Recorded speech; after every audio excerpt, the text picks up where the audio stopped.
Kali ini aku akan ngebahas bagaimana cara membeli rumah dengan KPR atau kredit pemilikan rumah.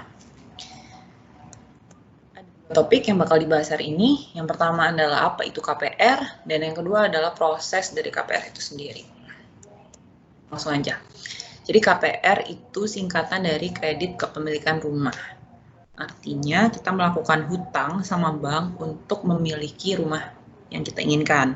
Nah, utang sama bank ini maksimal itu harganya 70-80% dari harga rumah. Artinya kalau misalnya kita mau beli rumah harganya 1 miliar, maksimum berarti 700-800 juta. Which means sisanya yaitu 200-300 juta itu adalah down payment dari rumahnya yang harus kita bayarkan kepada penjual sebelum kita melakukan akad KPR dengan bank. Untuk KPR ini sendiri, kita akan membayar utang kita ke bank ini dengan melakukan yang namanya cicilan per bulan. Dan maksimum besar cicilan per bulan itu adalah 30% dari gaji. Nah, terus habis itu untuk melakukan KPR sendiri, ada biaya-biaya KPR yang harus kita bayarkan. Besarnya itu mungkin sekitar 2,5% dari plafon kredit, tapi tergantung banknya. Ini cuma contoh aja, untuk di suatu bank, biayanya misalnya 25 juta untuk peminjaman 1 miliar misalnya untuk KPR-nya. Nah, untuk KPR sendiri itu ada dua jenis bunganya. Ada yang fix plus floating dan ada yang smart rate. Nah, bedanya apa? Kalau yang fix floating ini biasanya kita dikasih bunga rendah ketika masa fix, misalnya 5% gitu ya.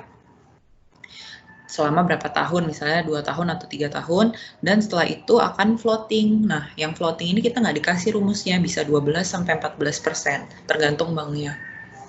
Jadi biasanya kalau kita ngambil yang fixed and floating ini kita biasa kaget gitu. Jadi pertama kita bayar cicilannya 2 tahun pertama itu kecil, tiba-tiba tahun ketiga itu melonjak gitu. Dan yang floating ini biasanya bank cuma ngasih tahu kita floating ini ya berdasarkan rate BI aja gitu.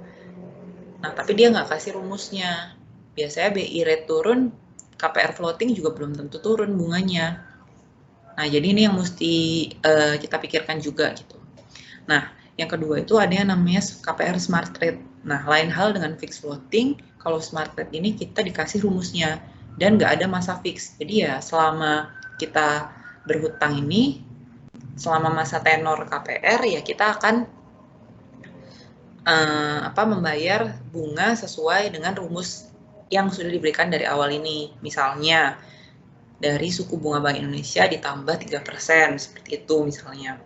Ya udah, jadi kita benar-benar floating gitu. Floatingnya kita transparan. Jadi kita bisa lihat di website Bank Indonesia itu berapa dan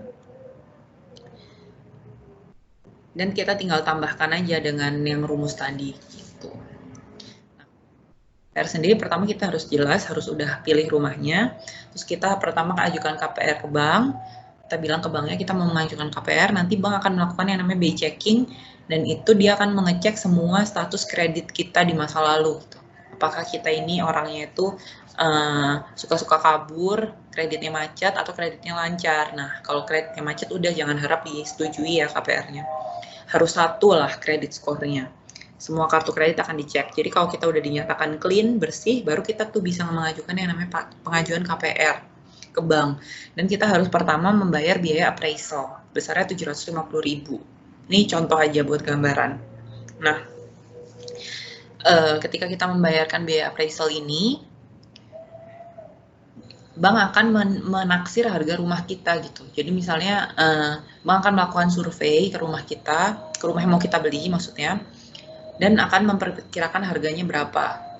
Ini belum tentu sama ya dengan harga yang disepakati oleh penjual dan pembeli.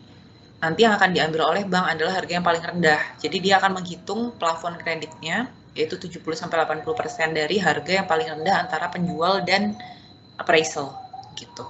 Terus setelah udah di appraisal, kita harus ngumpulin dokumen-dokumen ke bank buat bank bisa melakukan analisis terhadap kita gitu, apakah kita layak untuk mendapatkan hutang untuk KPR ini.